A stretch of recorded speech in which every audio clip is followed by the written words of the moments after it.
I live in Charlottesville. Actually, I live in North Garden, Virginia, which is on the way in 29 south towards here. And though I went to sleep at 10 so I could be up bright and early for a lecture on Frank Gehry's Bilbao to my foundation big lecture course at UVA at 9:30, I realized at 2 o'clock in the morning that I actually, the very first School of Architecture that I was invited to speak on, that foundation course, I don't think I've learned anything since, but was actually here in 1975, which is 50 years ago now, so it's good to come on back, even though I've been back here many times over. And you had a fantastic foundation course headed by Professor Ferrari, I believe it was, and it was legendary, and so it was my first time actually to, even before I went to Charlottesville for any reviews or what, because I'd been at Princeton forever, that it was good to discover this part of the world. So I'm happy to be here, to say the least, and to be invited. I used to describe myself as an architect who happened to teach. And I taught from my built projects, and I learned to love the construction site and all that I learned in the process from it all. My education had been rather theoretical, and we made beautiful abstract models, and we were told if we were lucky to get any of our design work built, they should look like the models of white Bristol board and things like that, rather than real materials. It took me some time to actually, through the construction site, to see that the site was not dirty at all, but actually full and rich and pretty profound. And in my architectural projects, which I may show to some degree, I like to show the fingerprints of those who work on it in the act of making, and not painting it all white or cleaning it on up, and the notations that they leave on it all. So after 55 years of teaching and building a bunch more in Princeton and in Texas, but I'll show you two projects that seem to be contrasted, but have some things in common. And on your right up there, and this is the book cover for an oral publication, my third that's coming out. Instead of building, I've been writing one way or the other. This one's in search of spatial scripts, introspective improvisations for two construction sites, Parcel X encampment, this is the so-called skylight of one, and the Goodwin Memorial, 1994 and 2004. I say so-called volcano, it may set the mood for the improvisation, because indeed it is a way to bring in light in a volcanic kind of form to a house we built in North Garden in 1994. But I also call it a volcano and a teepee, because you'll see this house is actually built half in the ground. There's a double slope sides of it all, and half above. And when I first went to the site, I saw that somebody had made a campfire, and I imagined that people would camp out there and look down through the barcode frequency of trees, I suppose, which framed the view of an open valley where white-tailed deer and turkey and opossums and skunks and lots of squirrels would play around over there. And I said, I bet I'm not the first person to draw on this land, but there were people who set up teepees and campfires. And then I named it also a volcano, because you'll see in a moment that the house we put there is a very simple square box. It's an oversized version of a moving truck, which are normally 52 feet by, I believe, 8 or 9 feet by 9 or 10 feet tall. And mine's twice that, 104 feet long and 16 feet tall and 20 feet wide. But it's punctured deep into the earth with that skylight that brings light down to the sleeping and bathroom areas of the house. So anyway, very briefly, it is all about a collaboration, which all my design work has been ever since, I guess, I worked for Michael Graves in '69 when I came back from the Peace Corps in Peru, and I was his one-man office. And he never liked going out to the construction site, and he sent me out there to deal with those matters and the dirty things. But I learned what an academic practice might be about. So I'm going to go quickly through this. It's a collaboration because the first book that I wrote about 2018 or 2019, Lessons from the Lawn, is about that foundation course, but oral editions, and it's very much first-person singular about I. The second book I wrote connected to the course was about 12 essays from the Keenan Fellows who got a free graduate education by working with me on building up the course Lessons of the Lawn, but it's all in their voices in pairs. So there's a dialogue, and then I wrote the connective tissues, but it was about more so we through there. This actually is not about my voice, but actually the voices of others. The first student actually that came along was Ben Small, though he was very tall. Was a graduate student from Oregon, and he had many talents, but I had the opportunity that the house that I will show you would be the subject of a book by my departmental chair, and he said, why don't you get your house photographed, all the objects and things in it. And I asked him to do that, and he came back anyway with a group of photographs, and I had never seen the house in that way. And I said, Ben, you let me see the house in a different way. And that was also the year of the locusts, so there were locust shows absolutely everywhere. And then in 23, I was writing the book, and I had two graduate students, Patrick Sardo and Sophia Cuspan. had just finished their thesis, and they had never seen the house, and they said, could they see it and photograph it? And I said, sure. And then they sent them to me, and I said, this is amazing. I have never seen the house that way. And then I recovered a whole series of images I'll show you. I'm just talking about the collaboration that made this book and the voices of others and not mine through there. David Turnbull, who I think knows at school, perhaps has been here or knows some of the faculty here. And he's been writing about my work since 1988, and he's an English architect but has been, among other things, in charge of the thesis program at Cooper Union.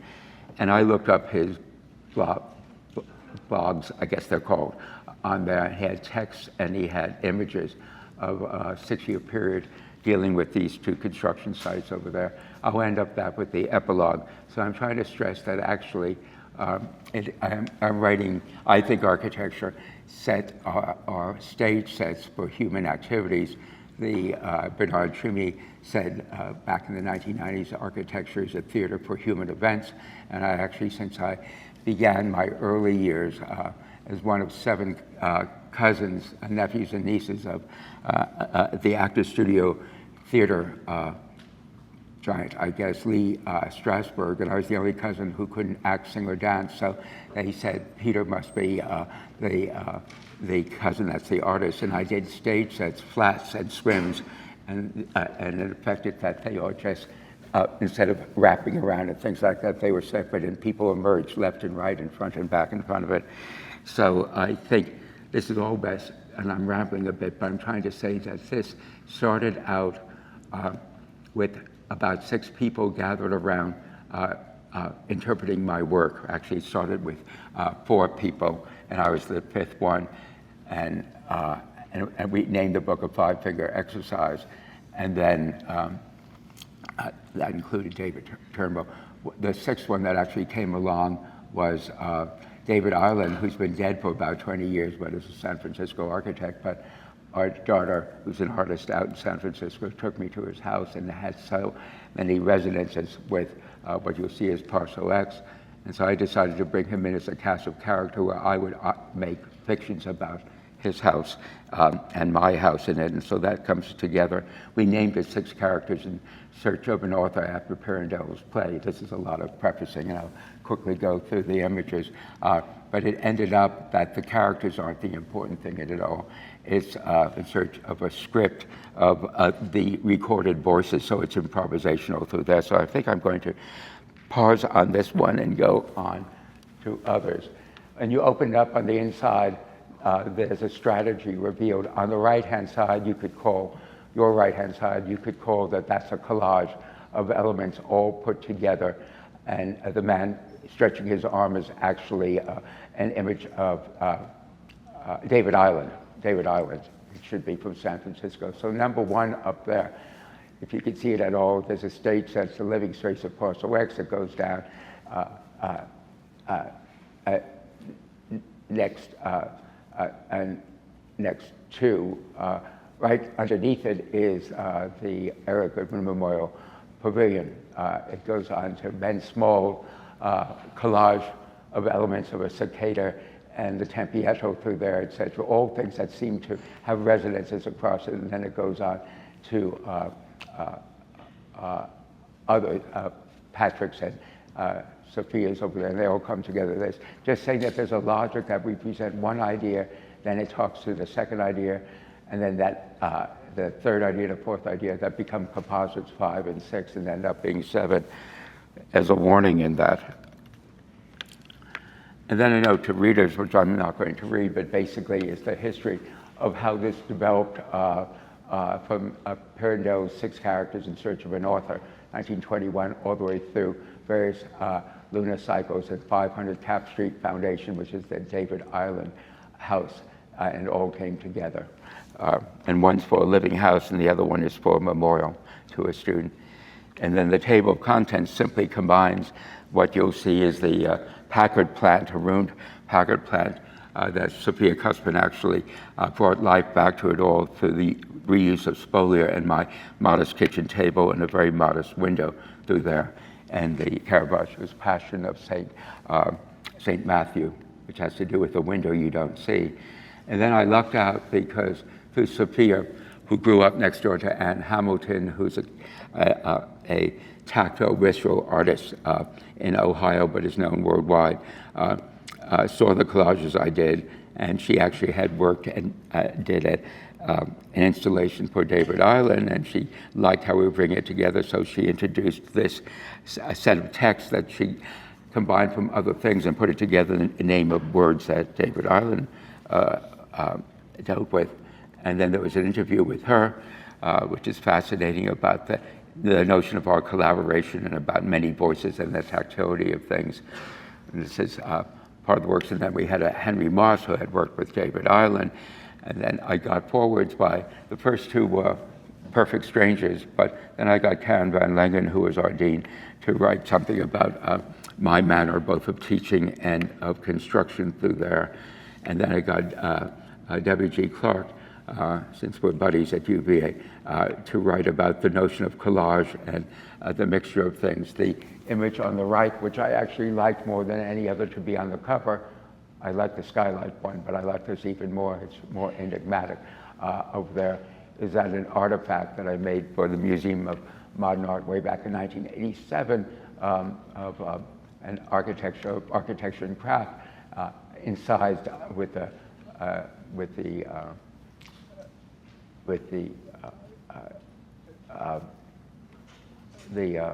memorial, Goodwin Memorial over there.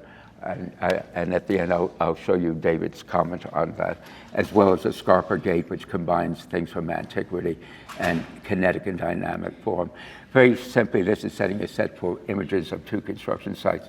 It's the bottom 2 are the front and back of In Search of Spatial scripts over there. But the top ones I think are about 2019. It's Lessons from the Lawn, and it has Narcissus and Self-Reflection and Jefferson's drawing of the dome room.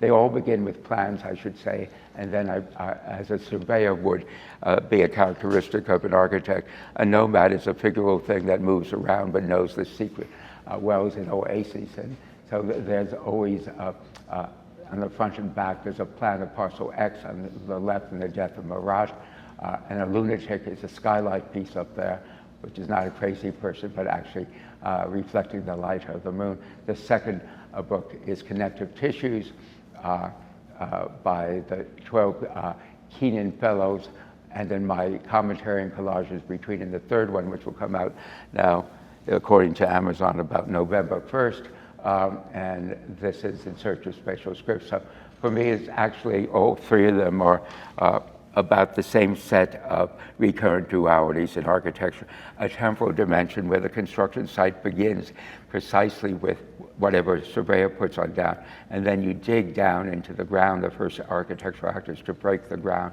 and then you establish a meter again and again with foundations, and then you frame, and then you seal, and then you do a door and a window, one to go in, the other to look on out, and then you do an attic and a basement. The basement is where you ground yourself to this earth by gravity and other things. The attic is the place where you have a responsibility of trying to understand the celestial sovereign or the stars. Ever since Stonehenge, architecture has been used to actually account for that which is up there, something beyond our reach. So then I say there's a cast of characters in through here, and I describe them all through there, and then I go into the same tale told twice, because each person actually looks at the same parts of the construction, and they give different voices and make different connective tissues to it all. And then this was early prefacing to any of that work up here, which one little view of the cacophony of images that are on the interior wall. The house only has one wall. It faces south and didn't want a lot of hot sun coming in, because I had spent 11 years in Houston, Texas, and I wanted to frame the view, which is absolutely beautiful, not with big picture windows, but actually with something 2 feet wide, 8 feet tall, and a transom up there. So you have to elect to do that. This happens to be a Princeton review with a whole bunch of notables way back in probably 1978. But when I went to Houston, Texas, I got a chance to work on a lot of competitions, which we were fortunately won, and that was one of them, treating the building for the first time as a construction site, that the crane would always be up there, that would be always changing the sculpture garden on the roof through there, and a building should be, building the unfinished, and a building should never be finished, but actually one that could weather. And then Chris Gennick and I, he was a student at the time, I should say all my work is collaborative, did the Times Square competition, which everybody did, postmodern facades in 1984, but we didn't read the program very well, and we thought it was Times Square, and so we wanted to clean up Times Square, and we put a sewer processing, water processing plant there, which would take a whole generation, step by step, and that's the first time we began to articulate step by step until it was finished 30 years later, and nice, warm, clean water would come up. Instead of an apple falling, everybody would get a jar of good, clean sewer water and take it home to Connecticut and New Jersey. And then other things on that, a lot on. Sorry. Hey, Peter. Yeah. Let me adjust your mic real quick. Sure. I think you're having a little... Sorry about that. Yeah, that's fine.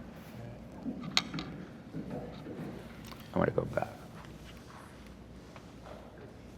Go back. Okay, good. Because I'm turning away from you, and I suppose I shouldn't do that.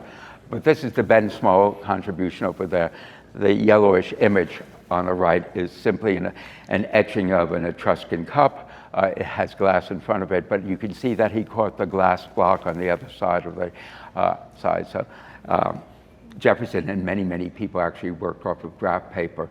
It gives you an accountable thing, but then the figure of this half beast, half human drinking cup exists through there. But we took the simple elements of a locust, a cicada, and the plan above of both the rod, the plan of the metered rod, and the compass of parcel X, and a Tempietto section, and then a photograph of the real thing over there. And we put them all together here, and then blew it up and saw it in the reversals. And it began to trigger that we could put this simple little project. It's a memorial to a student who passed away in the spring of his 4th year at UVA, and he loved construction sites, and his whole classmates wanted him to be remembered, and the dean came to the class and said, "Peter, can you have them do a memorial as an idea?"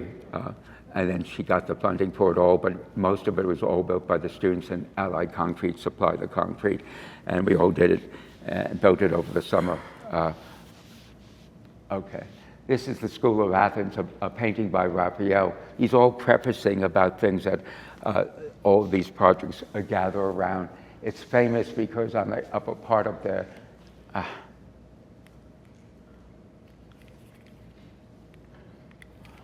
on the upper part up there is Aristotle and Socrates way back in 5th century BC, but it was painted in 1520 AD, and Michelangelo and Raphael, Raphael probably drunk and Michelangelo maybe as well, are here. So they're present of past and present at the same time. And that's a lot of my thinking on the site, is that these things are recurrent. Simply then getting into parcel X, we found a small parcel at a dead-end road, state-maintained gravel road, way back in 1988 when I was a visiting critic from Rice at UVA and found a very steep site, to make a long story short. And I set it up as a dialectic of something that would be supremely economical to build. It has a 4-foot meter bar joist, but up absolutely everything, and 8-foot glass block over there, 26 feet, which you can say it should be 24 or something else, but to save some money on steel, I actually denied centers and made it 26 and 26 and 26 and 26 through there. But that's just a sample of a little thing. But it's cut into a hill, which I will show you. Anyway, they're just images right through there, and I will forward quickly. It goes through a critical path method through there, and I did 2 sets of plans, one for 2 sets of contractors. This is a composite plan, which I'll show you in its dizzying complexity, I suppose, through there, but it's all the meter is 4 feet all the way through there. No material ended up there, steel trusses through there. This part over there, every 24 inches is steel studs with a copper shield facing the south, like Athena's shield over there. There's a fireplace over here, and the first version of it had the kitchen up here, open up to eastern sun. This is east, that's west. There's a little, in this version of the plan, the morning sun and the equinox came through here, but I changed it so that the morning sun and the summer solstice would come through. You'll see that. I later changed during construction.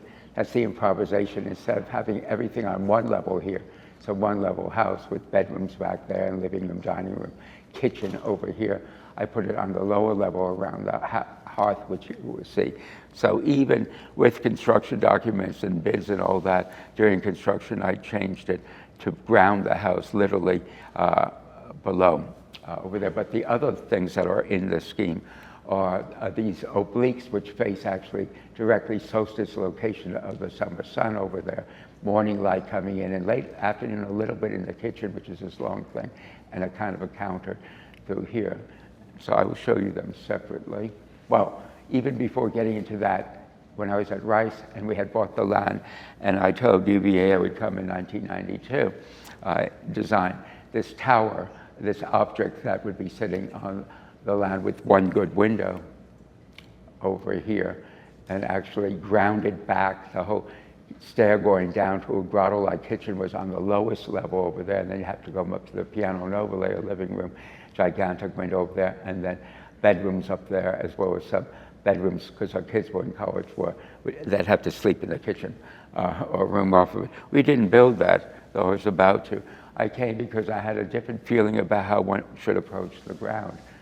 So I said, number one, for contractors, for the concrete, I said we were going to have 3 L-shaped walls. This, 8 feet, holding back earth, 8 feet of the ground over there, all the way across there. That's a big L-shaped wall.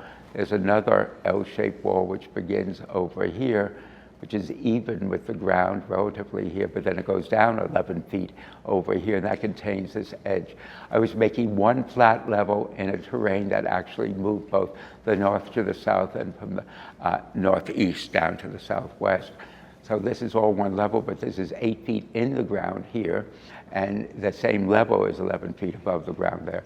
And then there's a third wall that goes across here, just holding up the shield against that side. So this is the plan of the compass with the idiosyncratic pieces, which I actually did with other contractors and frankly with a lot of graduate students, little by little over time. We built basically a box that was sealed that received morning light at one end and evening light at the other, and a volcanic skylight, a volcano, a skylight, and a teepee on that end to bring light in the middle of the bowels of the building.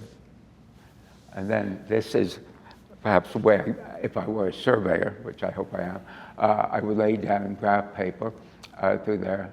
This is a 26-foot grid that works, which lines up the Columbia over there. And this is the summer solstice coming through the corner of that thing. And the winter, when I first saw the thing, was December 19th.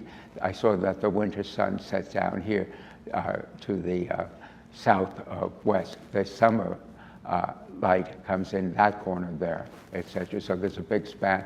And the house had several rock outcroppings through there, and the sun would pass from here to there on that side. So these are an elevation and then section cuts through there, and you can see the beginning of the form of the volcano, a cistern in the bottom over there, great big retaining wall foundation pieces here, and the sun sets against the stainless steel cables 4 inches apart, 8 inches apart, 16 inches apart, 32 inches apart, as the sun would set, and you can measure its path, where the dining room table would be over here, and the kitchen then got relocated at this edge over here.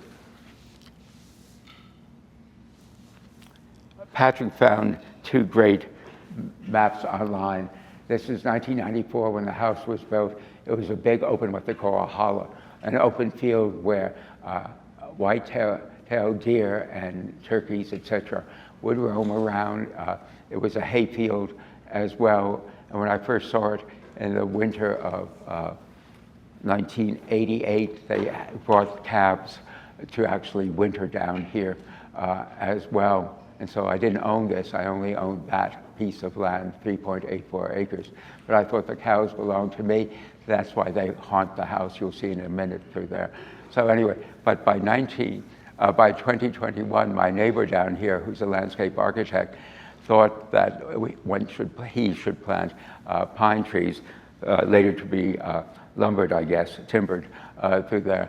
But with all the methane that the poop of the cows would leave here, the world would be better to plant these trees, which would absorb some of that cotton thing. So the landscape itself ended up being a bit of a barcode of trees, but the house is located here.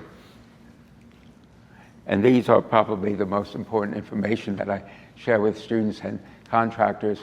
It's a sequence of construction first. So after we finish the construction documents, Rob Corser and I, another UVA student way back in 1993,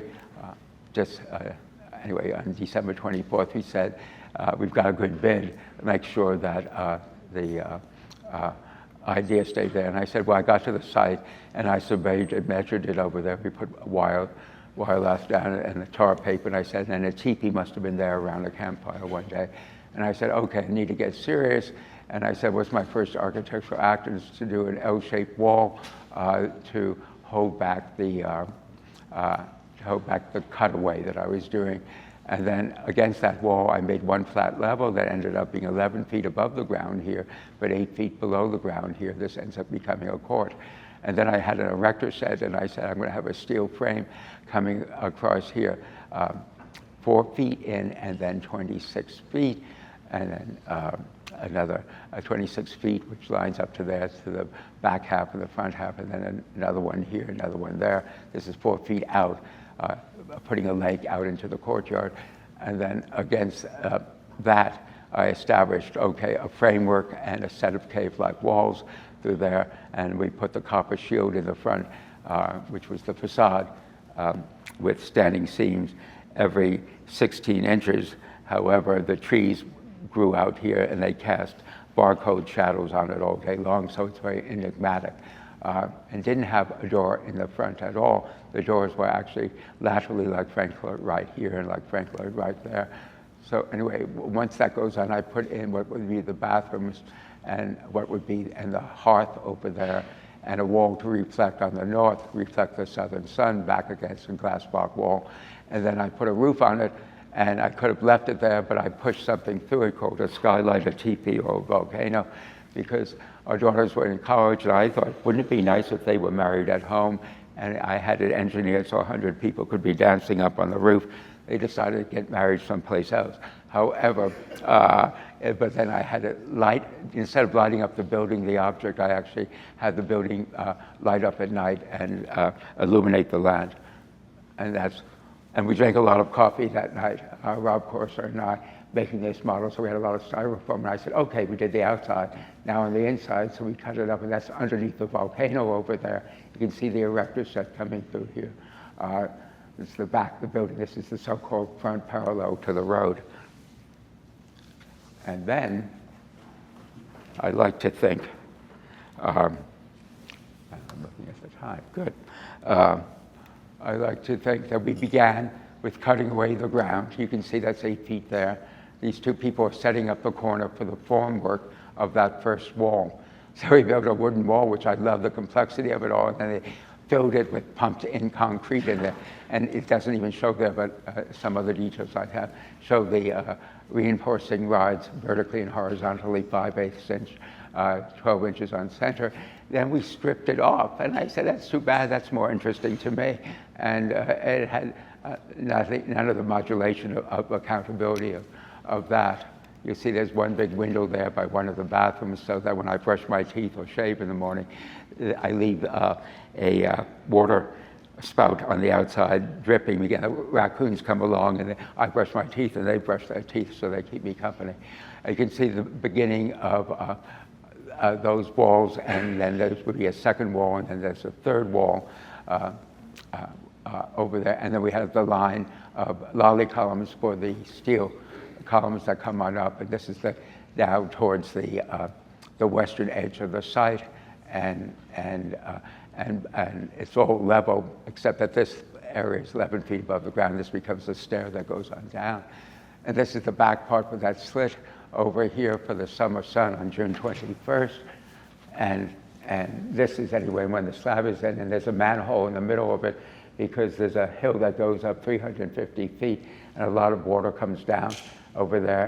And instead of putting a big drain parallel along the whole back of the house and out the two ends, it would be a lot cheaper to do it straight through. And they said, why do you want that? And I said, I'm not going to air condition this place, because I lived in Houston with constant air conditioning.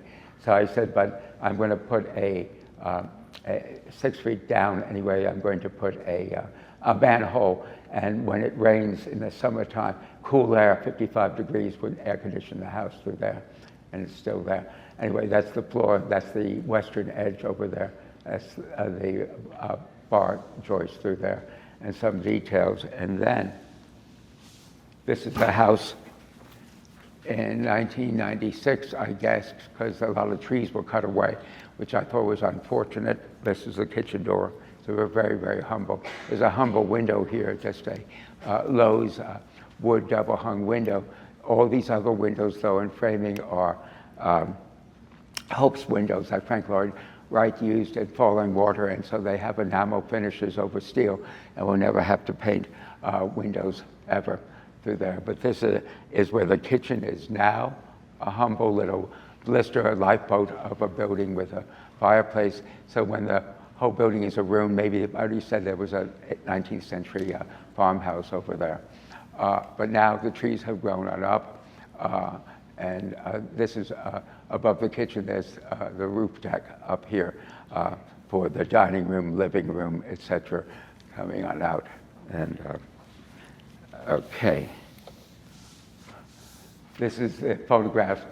It got well publicized, but this is a photograph in 1996 in Global Architecture. And you can see these fat little radiators.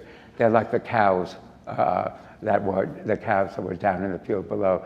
And so I can go over and pet them or put my jeans on them, and they're warm in the morning in February, which is I used to do radiators at Princeton. But this is a place anyway. You can turn the table this way, you can turn the table this way. The glass block is here.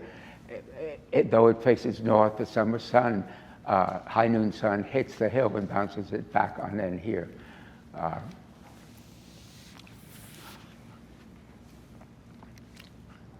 Here's the manhole. There's a little window. We did a glass block wall, 52 feet long over there. Some with clear glass on the bottom and on the top.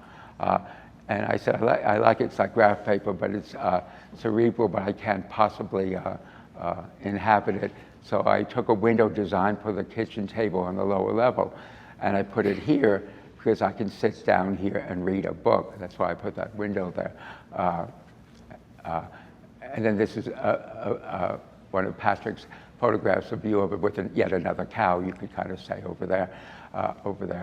And something that David Turnbull talks about is this Museum of Modern Art, Architecture and Craft wheel that's over there in the back of the house, which gets wonderful staining from the copper roof on the northern side of the house, and that raccoon window pieces here, and this is a bit of the deck.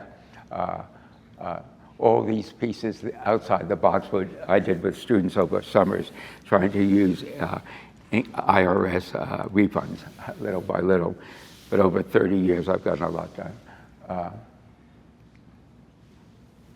Then we're going to go into the Eric Goodwin project, which I'm not going to read that, but I'm going to say the next 40 days, one excavates, one forms a slab, one pours that slab, one forms again this tilt slab construction. You pour, you raise 15 slabs like that, you raise 32, you resurrect 32. When they're down, they come on up. Brace quickly again, oyster shells, steps, table, now bench, good night, moon.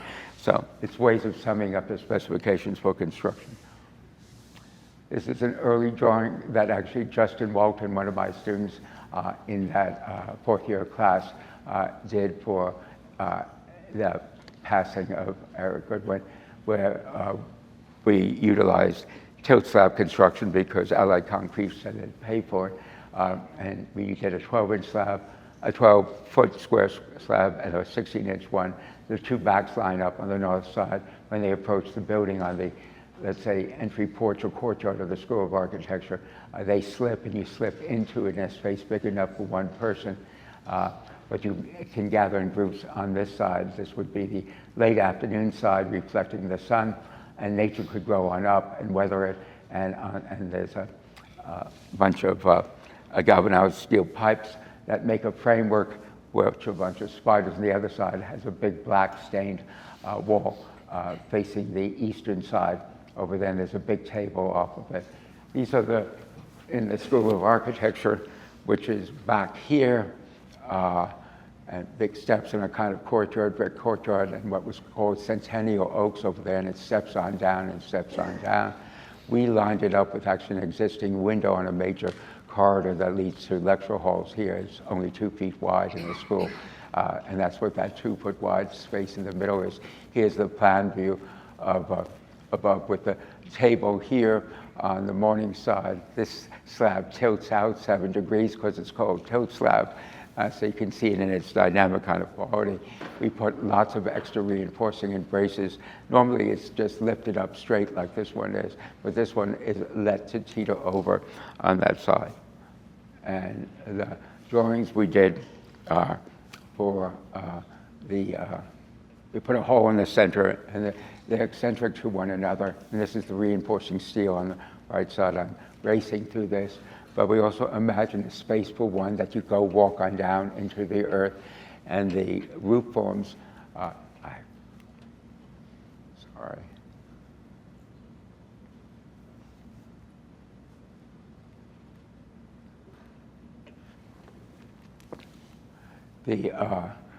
Consider the foundation and how these slabs would fit into here. And as it would rise, the slabs be here, and they'd be tilted on up like that, which I'll show you by a big backhoe over there. And there was a space in between, and the tables here, and the benches over there. And the relationship of a memorial tree to a faculty member is here, and is actually framed by these two slabs. So we poured anyway first slab, and then we put the reinforcing for the second slab and the formwork for the two, and then we poured it here, and then we lifted it up here. This one happened very well, and this one they sent too small of a machine and went up and fell down several times and cracked, and then we repaired it. They flew in from Ohio overnight, a brace, which was supposed to be temporary, but I left it there because I like scars. And then this is where the table is over here, and this is where you walk on down, which fills up with water and becomes a reflecting kind of condition over there. That was when it was built in 2004. And this is another photograph of it in 2004. And then it would gather leaves, which is fine, like a reflecting pool. And then this is 2024, so you can see that it's beginning to age over there. But these stainless steel cables are still there, and I call them a swarm of spiders. And this is a 2024 image where you are within it, and these great fittings. So everything's off the shelf over there. And the students, I understand fraternities are right by there. And when the parties are going well, they come out there. And rumor is that they climb all the way to the top and toss beer at one another.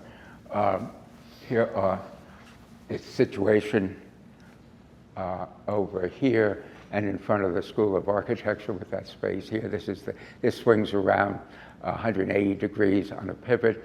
This is intended to lift on up, but that proved to be dangerous, so it's stabilized down there with the table. And some of the details that even shows some of the attachments that got not totally embedded over there, but I appreciate friction and blisters and scars in the process, and you can see when it rains, it gets wet through there. And they are eccentric to one another. Good. Then this part, I'm going to go very quickly. These are about Sophia and Patrick, and a column. They live in East Boston and work in Boston now, and we had endless discussions about. I would Zoom with them every Sunday. Sorry, and I was fascinated by that column that was in the space, and actually the wear and tear of this former light bulb factory. So I won't go into, except that they had digital skills that I do not have, and they helped to put the building together, but I also made space for their two theses over here, because one has to deal with spolia of a Packard plant outside of Detroit, anyway, that Sophia had visited and did her thesis on. This abandoned Packard plant had been abandoned, I think it's in 1970, built about 1920, automobile plant, and what she found and what she reimagined it as a new center. And so I will go through images of that, which become the basis for collages, which are the major part of my presentation through here, but things that she had also seen as a student at Ohio State before coming to UVA in Rome, and these other ruins that she had studied in Germany through there, and the Packard plant down there, which is superimposed on the table of contents over there. And then she made that collage, and we talked about the materials, but also the great instruments that are used in old constructions, as if they were wonderful dinosaurs that were there. And beginning of a reconstruction of the place through there. And then Patrick, and I was turned off his thesis completely beginning. He called it post-human architecture. And I said, by its title I said, I'm not sure it's architecture.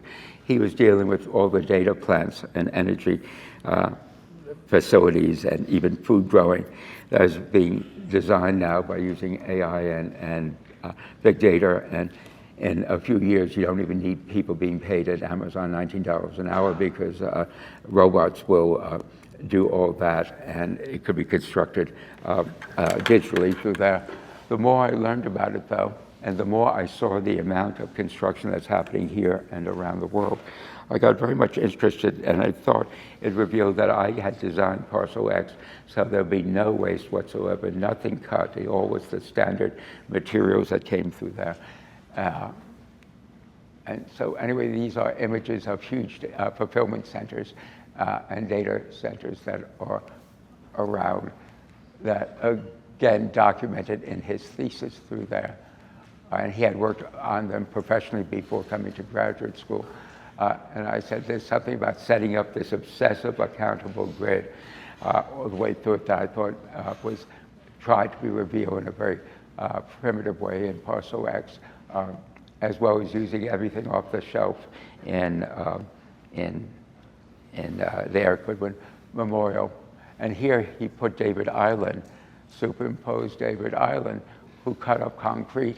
He's an artist who reclaimed an 1890s house in San Francisco in the Mission District and was a complete wreck. And in the process of cleaning up, he discovered a room full of sardines cans that a forager had lived in and never threw out. He was about to toss it out. He said, all they need is some blue paint, so he put blue paint in it. It's in the permanent collection of the Museum of Modern Art. He also found 16 brooms, and he gathered them together, and he put them in front of a Victorian bay window. And he called it Brooms with a View, and the Museum of Modern Art bought that one too for their collection. So this is beginning to introduce some of the machinery and the operations in this highly methodical kind of place through here. And we were getting into these collages of stuff. And here's the brooms. This is the David Island part through here. I think we're doing all right. Good. 500 Cap Street, David Island's house, photographed in 2024 when it was on loan. But he stripped off all the wallpaper and the window frames and all that, and he put polyurethane on the walls, so they began, like the glass and small, but they began to reflect everything around that. He left out all the left wiring and fixtures around, which you'll see. The house had been an accordion shop in the 1880s in San Francisco. He ripped out the so-called chandeliers and put butane gas burning elements at night, and when people would come on over, he'd light it up and the flames would be popping out of it all. And so it's in the Mission District, and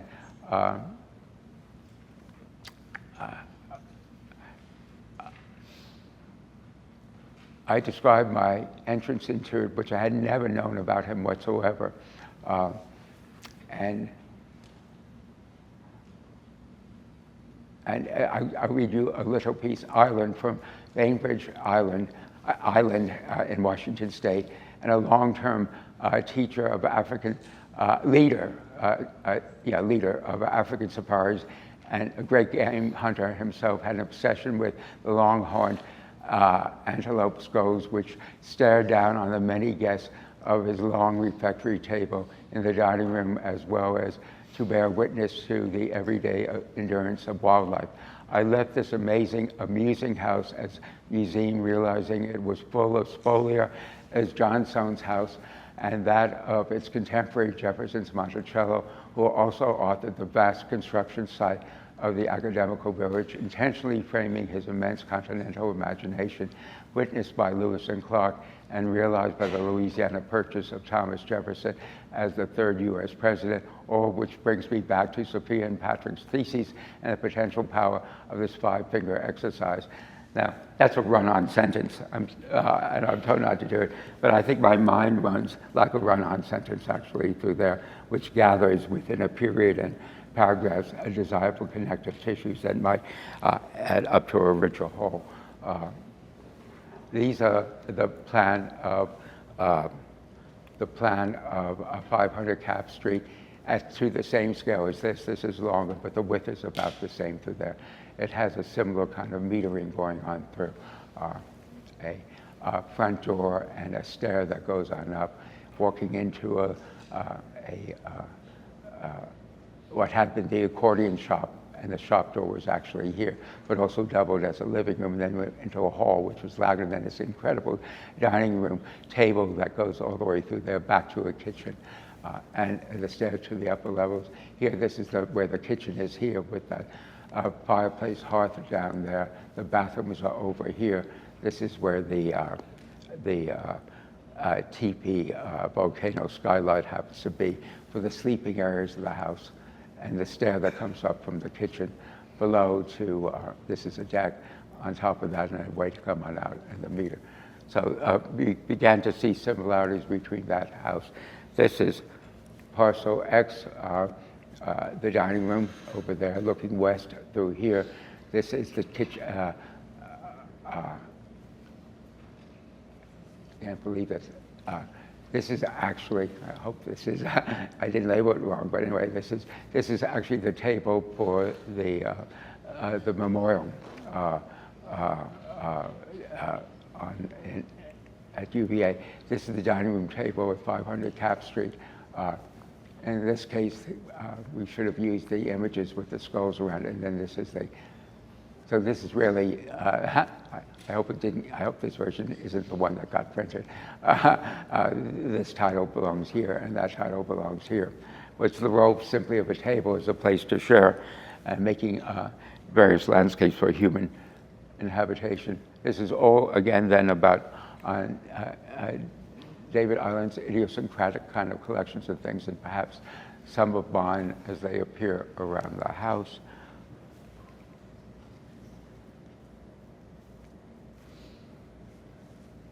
And this is information of how he stripped the windows, and just shows that he is his house, like Jefferson, who spent his life 1770 to 1826 building up and tearing down. That's what David Island did as well through there. And interpretations of Parcel X by Sophia and Patrick as they read the house through there. And I think up here you can begin to see some of the cattle over there beginning to collage that in. And then I wrote a first act in a discussion with me coming on in and having a discussion with David Island, who had been dead for 20 years before I even saw the house. But as he led me through the house and down into the basement to find a minotaur, and up the stairs, and constantly turning me around in different directions through it. And then Patrick and Sophia wrote another extension of David Island, now coming to a Packard plant, and being in dialogue with them. So the whole thing is really to be read like a play. If I had about 48 hours with you or something like that, I'd probably want to read it all out loud, because the voices are distinct voices between the veils and the scrims of the collages are what's important in it. And this is, anyway, that's yet another scene on there. These are collages I did in 1999, 2000, when I was at the American Academy in Rome.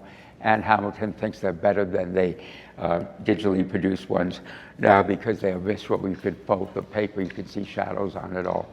But it was gathering my things from my own work and collaging in to make a new facade for Villa Aurelia, a 16th century building whose facade had been blown off in the Civil Wars of 1860 in Italy over there. But they were, these are 4 of 14 panels, 1 meter by 2 meters, that hung in the crypta porticus. But I also began to put text on it at the same time. So these are the origins, actually, of these collages, which are coming now as stage sets. And I think you can understand simply some of the combinations of the plans and partially built project. And it goes on showing elements on this side, and composite images on this side showing reinforcing and others. And then it goes on, elements always that I'm putting together, and then they come together in this collage through there. And this is one of my favorite. It's John, who came back when the floor slab was 24 hours old, with a cutting machine, a saw with a diamond blade, and he cut the grid every 4 feet that matches the trusses, and all the way through the center line of the building through there. And so they come together in this composite image. And these composite images, the parts are on the left, and the Eric Goodman slab is there. But I brought David Island in. I should say that Sam Beal from Houston, Texas, and Jason Waldman from Virginia, from Richmond, actually. They were the primary students working with me in the summer, but there were others as well. But David Island, anyway, who loved to cut down his foundation walls in the basement to make the house tilt one way or the other. Then he would grind them up and use them to pour concrete in lots of different playful forms. This is one of the better surprise views when the framing like a teepee during construction. I said this is the elevation of the building where it meets the sky because it's just 20 feet wide and 104 feet long. This is before the glass block went on in through there. So anyway, they come together and there are 28 plates over here getting increasingly complex, I suppose, and combined with the Packard plant over there and the courtyards. And John from Ace Construction is working there now collaboratively with David Island over there, and these gas blowers in there and other light fixtures in David Island's house over there, and Packard plant and data centers combined in their vastness, but they're also their metering. They're very much like Parcel X, I think. And these go on 13 through here, and then close up of all the exposed electrical and plumbing in Parcel X. They're like wireframes. I don't put anything behind sheetrock over there. And again, that it looks like a bag lady. The skylight is covered with what's made every 30 degrees, like 1 o'clock, 2 o'clock, 3 o'clock, from an 8-foot diameter through the ceiling up to a 3-foot oval on the top, forming the structure, and the skin became wire lath, which I was going to plaster on the inside. But when I saw the light coming through the wire lath, which is over here during construction, I said, no, I can't cover that. I just don't want that light bouncing around like the Pantheon. I want all that other unintended gridding to occur through there. And so this is a skylight at David Island's house. There's some magical stuff. So all these are segments in there. So when we covered with fiberglass, and I rushed back and forth into town to auto parts stores to get fiberglass kits, and some of it was a blue color and some of it was a warm brown color, and then they mixed together because I was just grabbing cans of stuff over there. More collages of David Island in there and some of the things he's made, and it goes on and on. The text pulls it together, which I'm not sharing with you over there. And the tables and the ceilings and occupied table. They write a lot about communication across tables through there. That's 22 and 23 as ceilings of textures. And then they change with a student named Robin Zhao, who is my TA in the summer of a transfer studio.